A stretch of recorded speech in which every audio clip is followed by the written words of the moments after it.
Halo guys, jumpa lagi bersama WSS Masa Bercerita. Hari ini kami akan menceritakan tragedi kelam yang mengguncang Australia. Kisah tentang John Sharp, seorang pria yang menghabisi istrinya dan anaknya dengan tombak. Bukan karena kemiskinan, bukan karena desakan ekonomi, tapi karena kebencian, ketidakmampuan menghadapi tekanan dan keputusan mengerikan yang menghancurkan dua nyawa tidak berdosa. Apa yang sebenarnya terjadi? Tapi sebelum masuk ke ceritanya, jangan lupa klik tombol like and subscribe channel ini dan sebarkan video kami ke teman-teman kalian ya. Anna Kemp, perempuan asal Selandia Baru, bekerja di Commonwealth Bank of Australia. Dari situlah ia bertemu dengan John Sharp, pria yang kelak akan menjadi suaminya. Mereka menikah pada bulan Oktober 1994 dan membangun kehidupan rumah tangga di wilayah Mornington Peninsula, sebelah selatan Melbourne. Seperti kebanyakan pasangan yang baru menikah, kehidupan mereka terlihat normal dari luar rumah. Tapi tidak ada yang menyangka banyak kisah kelam dimulai. Semuanya terlihat biasa saja. Sampai pada bulan Agustus 2002 lahirlah putri mereka, Gracie Louise Sharp. Namun, Gracie lahir dengan displasia panggul, yaitu suatu kondisi medis di mana soket pinggul terlihat terlalu dangkal untuk menopang tulang paha. Gracie harus mengenakan sabuk korektif selama bulan-bulan awal hidupnya. Ia sering menangis, tantrum, sulit tidur, dan membutuhkan perhatian khusus. Anna sebagai seorang ibu mencari bantuan medis untuk anaknya, tapi beban fisik dan emosional itu mulai menggerogoti hubungan rumah tangga mereka. Tak diketahui apakah mereka pernah mencari bantuan profesional untuk pernikahan mereka, namun satu hal jelas, John Sharp semakin menjauh. Awal 2003, John Sharp membeli senapan tombak dari toko sport Philip Marine di Mornington. Ia juga membeli sejumlah tombak cadangan. Anehnya, ia tidak pernah menunjukkan minat dalam olahraga spearfishing sebelumnya. Namun sejak membeli senjata itu, ia sering berlatih menembak di halaman belakang rumahnya. Ketika Anna hamil anak kedua pada bulan November 2003, alih-alih John bukannya senang ada anak kedua di istrinya, John justru merasa jijik. Ia merasa anak pertama saja sudah cukup menyiksa hidupnya, apalagi ada anak kedua. Kebencian terhadap istrinya semakin tumbuh. Tapi bukannya bicara atau mencari jalan keluar, John memilih diam-diam dan menyusun rencananya. Tanggal 21 Maret 2004, mereka menghadiri pesta ulang tahun keponakannya. Tak ada yang curiga apapun, semuanya terlihat normal. 2 malam kemudian, setelah bertengkar hebat, Anna tertidur di ranjang. John yang masih terjaga keluar menuju garasi mengambil senapan tombaknya. Ia masuk ke kamar dan tanpa suara mengarahkan senapan ke pelipis kirinya Anna. Ia langsung menembak tombak tersebut ke arah Anna. Tapi pada saat itu Anna masih bernapas. Lalu ia mengisi ulang senjatanya dan menombaknya sekali lagi. Dan tombak yang terakhir itu berhasil mengakhiri hidup Anna dan anak di dalam kandungannya. John lalu menutup tubuh Anna dengan handuk dan tidur di sofa seperti tidak terjadi apa-apa. Paginya, ia mencoba memindahkan tubuh Anna tapi gagal.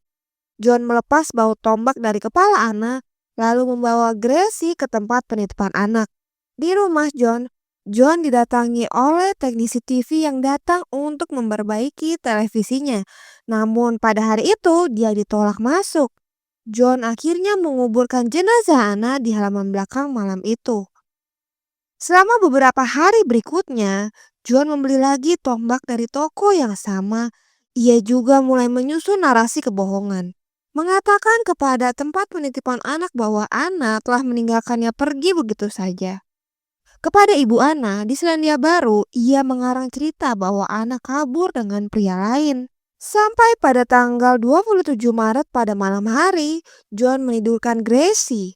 Ia lalu minum whisky dan cola untuk menenangkan dirinya. Lalu ia kembali ke garasi, mengambil senapan tombak dan beberapa tombak yang digunakan untuk menghabisi Anna.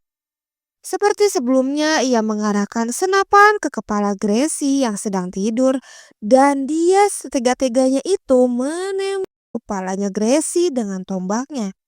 Tapi Gracie tidak meninggal. Ia menangis kesakitan. Tanpa belas kasih, John menembak lagi dan lagi. Gracie masih hidup. Ia menarik kembali tombaknya lalu menembaknya sekali lagi. Barulah setelah 4 kali tembakan tombak di kepala Gracie, Gracie pun akhirnya meninggal. Keesokan paginya, John melepas baut dari kepala putrinya, lalu ia membungkus jasad Gracie dengan kantong sampah dan terpal. Lalu John membuangnya ke tempat pembuangan sampah Mornington. Dalam perjalanan itu, ia juga membuang senjata, pakaian, dan mainan anaknya. Tak lama setelah itu, ia membeli gergaji mesin dan perlengkapan lain dari toko perangkat keras. Ia menggali jenazah Anna, memotong tubuhnya menjadi 3 bagian dengan gergaji mesin, lalu membuangnya di tempat yang sama. Tak berhenti di sana guys, John memasukkan email dari Anna ke keluarganya di Selandia Baru. Ia bahkan mengirim bunga ke ibu Anna atas nama Anna, seolah-olah Anna itu masih hidup. Tapi alih-alih menghapus kecurigaan, semua ini justru menambah kekhawatiran keluarganya. Ibu Anna melaporkan kehilangan anaknya ke polisi Dundee. Laporan itu diteruskan ke polisi di Mornington. Ketika polisi datang, John tetap pada ceritanya bahwa Anna kabur dengan pria lain dan membawa Gracie. Yang mengejutkan, John bahkan tampil di media nasional memohon agar istrinya dan anaknya kembali. Tapi dari istrinya, dari cara bicaranya, dan yang paling mencolok dari kata-katanya, polisi mencium kejanggalan. Keluarga Anna semakin curiga. Anna adalah seorang Katolik yang taat. Tak mungkinlah dia berselingkuh, apalagi meninggalkan Gracie. Email yang dikirimkan ke keluarganya beserta bunga, tapi tidak ada telepon ke keluarganya, itu sungguh tidak masuk akal. Semua jari mulai menunjuk ke John. Polisi mulai mengikuti gerak-geriknya.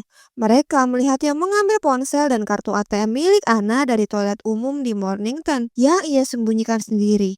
Mereka juga melihatnya membuang barang bukti di tempat sampah. Tanggal 22 Juni 2004, John pun akhirnya ditangkap. Dalam wawancara pertama, ia masih menyangkal, tapi setelah bicara dengan keluarganya, ia akhirnya mengakui segalanya. Ia mengaku menghabisi Anna karena dianggap mengontrol dan orangnya sangat mut-mutan. Tentang Gracie, ia bilang ia hilaf atau kehilangan akal sehat.